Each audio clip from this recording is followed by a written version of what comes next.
Okay. Letter to my family.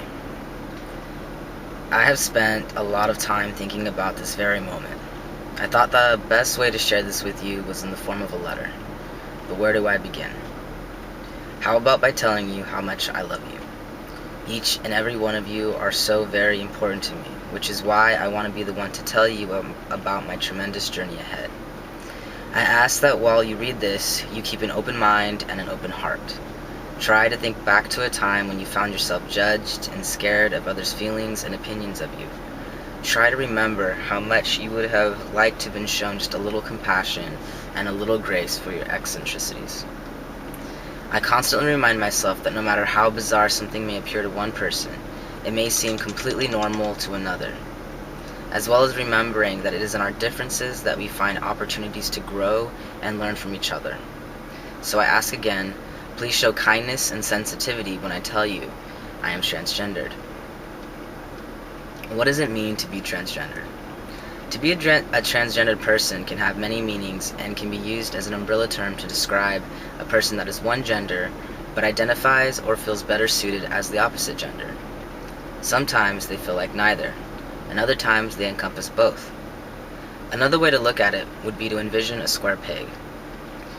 You try to put the square peg in a round hole, but it just doesn't fit. Well, that's how I feel, not only on a social level, but a physical level as well. Every person can encompass both masculine and feminine traits. Female and male gender roles are constantly in a flux and ever-changing, but not everyone fits into the categories society deems acceptable. For me, being transgendered means experiencing discomfort and dysphoria of my own body. It means experiencing social dysphoria as well, like being spoken to and perceived as a woman when inside I feel differently. To experience body dysphoria means feeling a detachment from one's own body. For example, I bind my chest because I cannot stand the idea of having breasts. I've always imagined a flat chest with pectorals. The same goes for the lower half of my body. This isn't the same experience as having a bad hair day or having a little excess body weight that you have an aversion to. It can't be compared to disliking the shape of your nose or the color of your eyes. It's important that you know that I am physically aware of myself and how I may appear to others on a visual level. While I didn't always feel like I had physical beauty, I did later build much of my confidence from the compliments and attention that I received from others. This definitely gave me an appreciation of my own physical appearance. If I could identify as a woman, I would be quite happy with the physical attributes that I have now. But the issue isn't with aesthetics, it's with gender, which is why I'm currently in the process of transitioning. What is transitioning? Transitioning has various stages and is different for each person.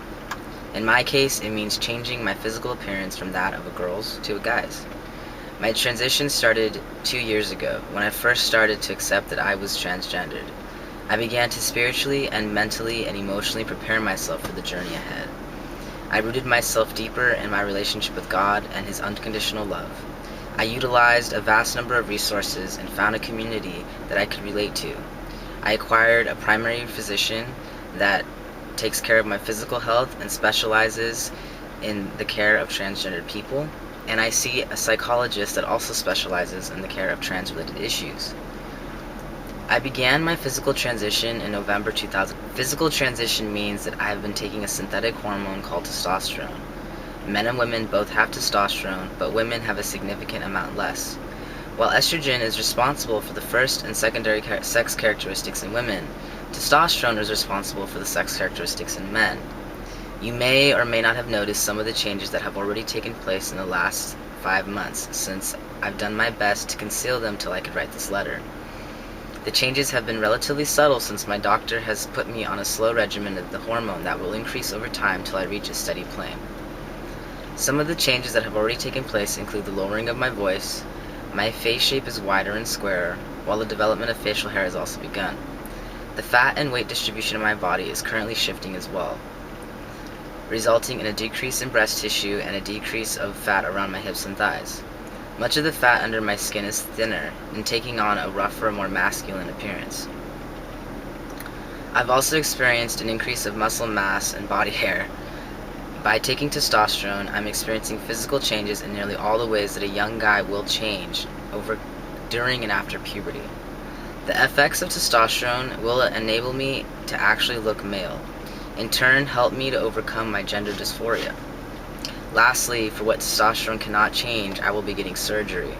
While I have no intentions of getting lower surgery at this time or in the near future due to its cost, overall effectiveness, and viable prosthetics, I do intend on having top surgery. If all of this may seem surprising or sudden, I can assure you it's not. Due to my own self-consciousness and fear of rejection, I have spent much of my adolescence and adulthood in hiding.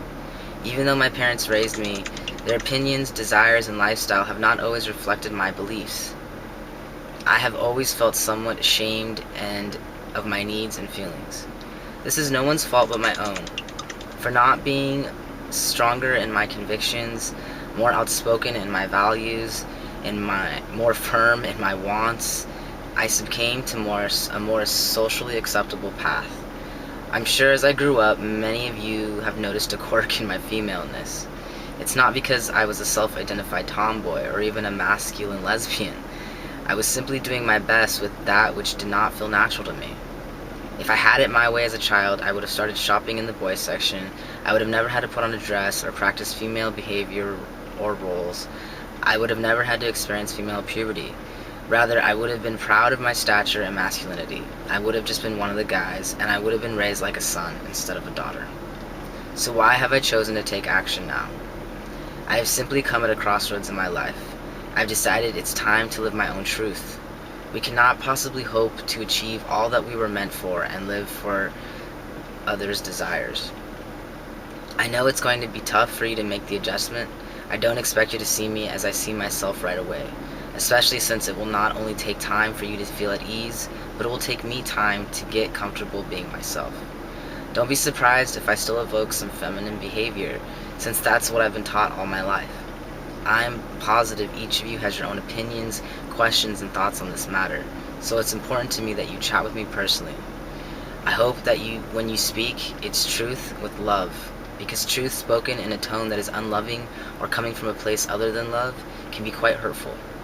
You are my family, and while I know that I have much adversity to face in this world, I really don't want to have to experience it from all of you as well. I would be very appreciative if I could have your support, whether you agree or disagree with my journey ahead.